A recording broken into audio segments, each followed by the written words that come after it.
The growing conflict between the United States and Iran. Missiles, warnings, military buildups. Tensions are escalating fast. And now Israel has joined the front lines, making this a complex, multiplayer crisis. In the middle of this widening conflict sits India, trying to navigate a very tricky path. India is not sending troops. It is not leading peace talks. It is not openly taking sides. Experts call this strategic autonomy, but in practice, it comes with limitations.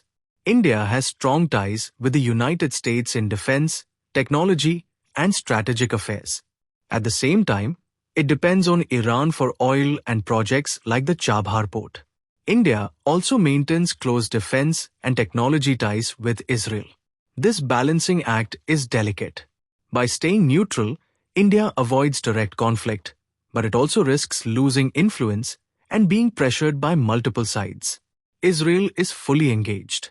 It is strongly aligned with the US and openly opposed to Iran, treating Tehran as a direct security threat. Its aggressive posture, whether military strikes or targeting Iranian-backed groups, is reshaping the conflict. India's close defense ties with Israel now put it in a difficult position. Supporting Israel openly could strain relations with Iran.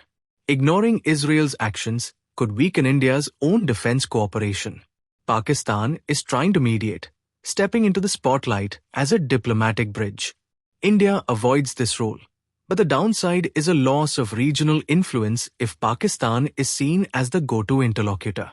Russia quietly supports Iran, benefiting from rising oil prices and challenging US influence. India's decision not to align with Russia preserves US ties but limits leverage with Tehran. China is economically backing Iran while claiming to be a peace broker. India's refusal to take an assertive stance may be safe short-term, but it could allow China to gain an upper hand in regional influence. The first and most pressing concern for India is oil.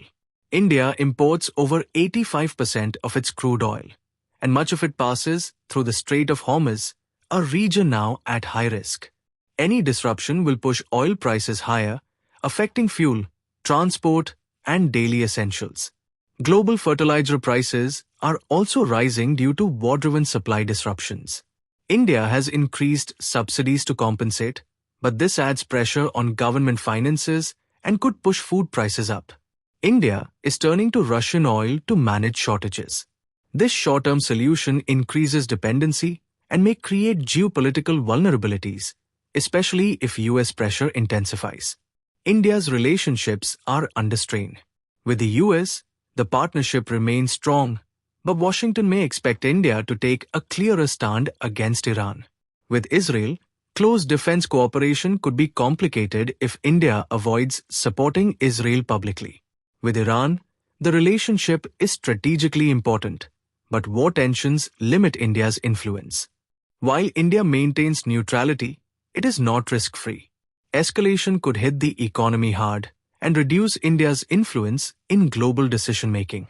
India is not fighting like Israel. It is not mediating like Pakistan. It is not asserting influence like China. And it is not taking sides like Russia.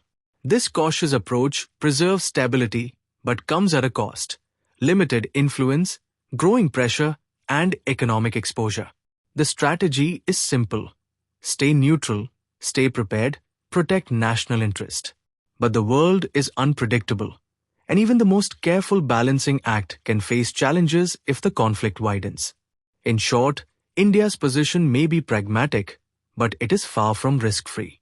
The next few months will test India's diplomacy, economy, and strategic patience like never before.